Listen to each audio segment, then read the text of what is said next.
Alright, now I don't feel like being negative about the United States because in many ways it is a world leader, and events that happen in the United States sort of echo onto the rest of the world. But some Americans can't understand why America itself is sort of hated, and why some people from other cultures call Americans stupid. Now, I have a perfect example of American stupidity in the fucking extreme. I've seen a few videos that may describe that, including one guy talking about a bus driver who survived many dangerous things in Northern Ireland, who then followed on and said, "I had no idea the UK was so dangerous."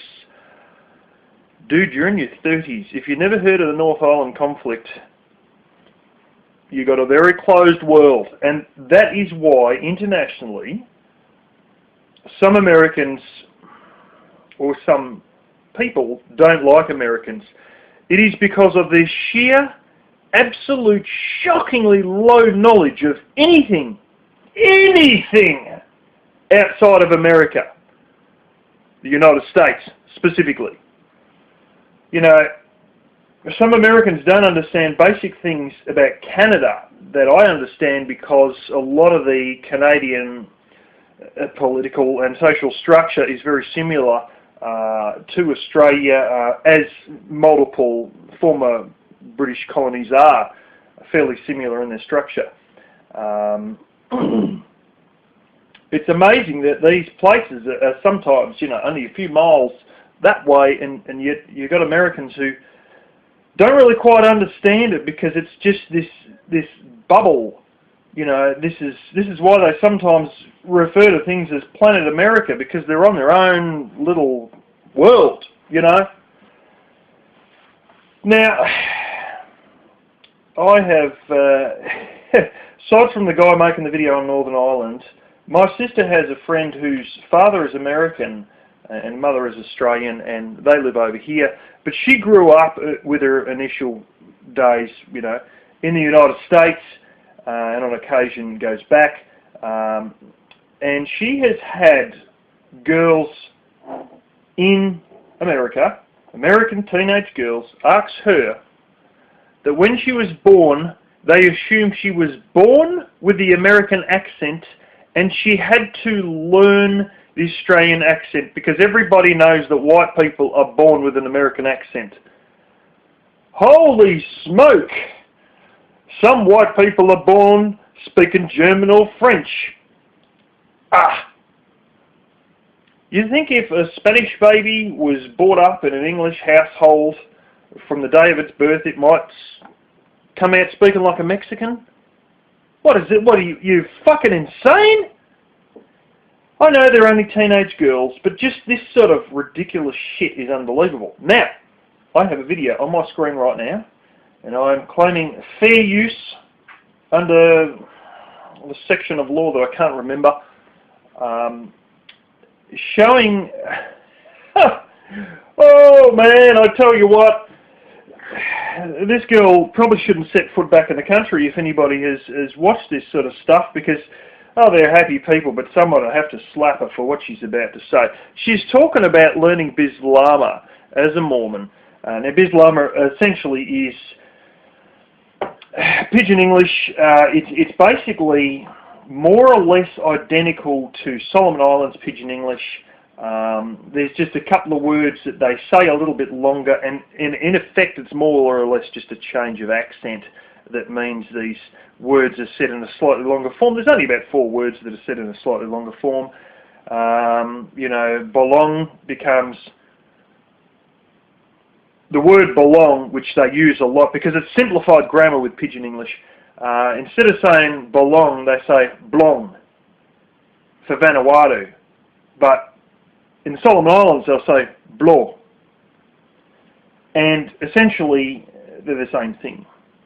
It's just a little bit of a shortened, quicker, rougher version in Solomon Islands than it is in Vanuatu. Vanuatu's a lot clearer, and it's just a harder accent to understand in the Solomon Islands. And Papua New Guinea, there's a whole, it changes again. It gets a fair bit more complicated. It runs along similar lines, but it is a bit more complicated.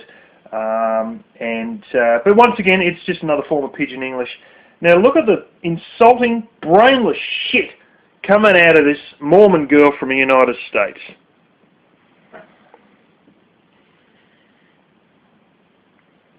In Vanuatu, they speak a language called Bislama. Now on your mission call, it will say that you... It'll also say you've got slow internet speed. I might throw this back to a small screen. Will prepare to teach the gospel in the English language.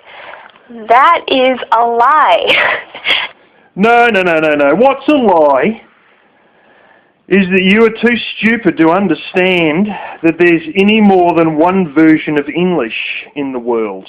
See, you've even got African Pidgin English, which is very, very close to real English. But you got words like the chup, which is the food, and there's just a few basic ones where they've grabbed local African words. This is more prevalent in Nigeria, but chop is, food, and there's a couple other things. Honestly, there's about 8 words that are different, and the rest is just the same. That's no different from, there's a huge amount of areas where kakai or kai is food. This ranges from basically Papua New Guinea right through all of Polynesia, right through to Samoa, including Tonga, New Zealand, the Maori language. Kai is food.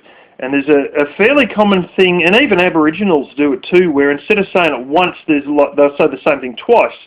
So it'll be kai in, say in Maori or in Samoan, but by the time you get to Solomon Islands and New Guinea and stuff like that, it's kai kai.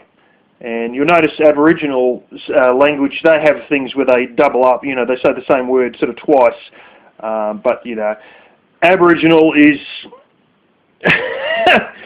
not Pidgin English in the least. It's of course a native. There's about 100 different versions, at least 62 different versions of Aboriginal, but it depends on how varied you want to spread out those versions. There are people that claim that Aboriginals have a language, English version of their own, but it's just that they sometimes speak English a little bit, rougher, a bit like I didn't do nothing type thing. That sort of a double negatives and stuff like that. But you got to realise there's about 5 common, might even be as high as 8 common local languages in Solomon Islands as well. But to say it's a lie is bullshit, because these languages were developed in the state of Queensland, Australia, when they were working their pick and sugar cane. And, that was what they done in the days, to get them to understand. So they learnt a bashed up form of English that worked out between the people who were hiring them, who owned sugarcane fields in Queensland, of which quite a number of them have stayed in Australia around the Bundaberg area, and still live there to this day. And that's the version that worked for them, and missionaries and whatnot. But here, I will take it from an American, it's a lie. In Vanuatu, they have 3 different, in the Vanuatu Port Viland mission, they have 3 different countries within the mission. There's the Solomon Islands, where they speak Pidgin English. Vanuatu, where they speak Bislama. Same bloody thing. Well, we couldn't work that out. Now, if you go to New Guinea, they call it Tok Pisin. Tok Pidgin. Tok Pisin. So it's just an accent change, but this is actually a bit different. It's not horrendously different, but it's enough to sort of complicate you a little bit. Or one of their other many languages. And then New Caledonia, where they speak French. If you are called to serve... Okay, rightio. Well, she also missed there the fact that they speak French in Vanuatu as well as New Caledonia. In fact, you have quite a number of French banks base there because Vanuatu is very well known and has been since the 1970s as a tax haven. And, you know, when you actually split up the islands that are in Vanuatu, the southern half of them were, or the ones in the south, were owned by France, and they had the ones in the north owned by England. And eventually, when they got independence, they just sort of all come together as one because they were relatively close distance. But it was one of the areas where, you know, both colonial powers of France and England sort of held a very close area. In New Caledonia, you will go to the MTC to learn French. The other two islands, you will be called to speak English, but you won't speak that language, and you will be learning that. No, you're speaking that language. You're just too bloody lame and too dumb to realise that it's English. Now wait, here comes the good part, the insults. Those languages while you are in the field. I would recommend picking up a Bislama Book of Mormon if possible at one of the distribution centers, or if you could order it online. Just practicing, trying to sound out a few of the words helps me a little bit, and kind of prepare you for what lies ahead. A lot. You know, look, you can get the basics of it together in one fucking afternoon. You know, you like maybe not one afternoon, maybe about 3 days. And I have, and I did. A lot of Bislama is, there are English words mixed in, and so I would say... Oh, hang on. So you're telling me there's words mixed in? English words mixed in? A little bit, and kind of prepare you for what lies ahead. A lot of Bislama is, there are English words mixed in, and so I would say when I first got there I could understand maybe 30% of what was going on. Yeah, 30% of going on because that was like just general run-of-the-mill American English. Because you could understand what was going on because what you were too dumb to realise is, realistically speaking, there are no real changes in words, there's just a heavier accent. The only changes in words there are ones that are taken from native language, which are just basic things like food, kai or kai, family. There's also ones that mean children. There's a few ones that are taken, so I should remember some of these because I bloody knew all this stuff. Pickaninny. Pickaninny is children. Kai is, or kai is food. Forget what a few of the other ones. They've got quite a bit of a range of ones indicating relatives too, you know, uncles, aunts, stuff like that, that isn't actually English, but it's no big deal. But I did convince myself within the first week that Bislama was not a real language, and that nobody actually knew what anybody was saying, and everybody was just guessing what was going on. Okay, let's hear that again. That is fucking incredible. This is your arrogance. This is where you should get slapped in the bloody face. What lies ahead. A lot of Bislama is, there are English words mixed in, and so I would say when I first got there I could understand maybe 30% of what was going on. But I did convince myself within the first week that Bislama was not a real language, and that nobody actually knew what anybody was saying, and everybody was just guessing what was going on. That's not... Okay, she convinced herself that it was not a real language, and nobody knew what was going on, and everybody was just working out what everyone was saying. Oh, rightio. Well, what if they decide that Mormon isn't a real religion, the USA doesn't exist, and French isn't a real language either? Ah, what a fucking insult. Nobody knew what each other was talking about. What are you fucking talking about? They've been speaking this shit for like over 100 years, for fuck's sake. It's like 130, 40 years they've been speaking this crap. You know, and you're sitting there, oh, it's not a real language. Well, maybe we've decided that your passport is not a real passport, so we're chucking your passport in the fucking fire, and now you're stuck here for the rest of your life, bitch. What the fuck? Hell, is this woman going to go to Mexico and decide that Spanish isn't a real language? Why don't you tell that to the fucking mayor of Tijuana, or something like that? Well, I've decided Spanish isn't a real language. What else are you going to decide isn't real? What if they decide that, you know, your English isn't a real language and it's just fucked up Pidgin English. Eh? That'd be a good one, wouldn't it? True, it is a language, and oh, it is a language. within a few months you should be able to understand. And everybody was just guessing what was going on. That's not true. It is a language, and within a few months you should be able to understand and be able to speak the language. No, you should be 100% fluent in under 3 weeks. If you're landing there and you can't fluently speak it within 3 weeks, they should just, just send you back into that little plastic bubble that you come from and tell you never to step foot outside the United States because you're too dumb.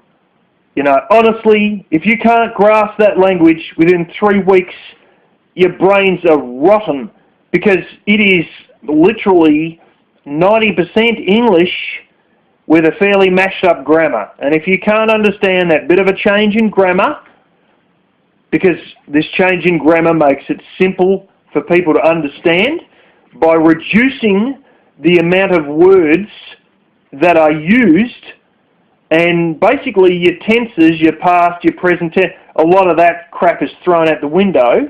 Also your plurals are thrown out the window for the pure purpose of simplifying.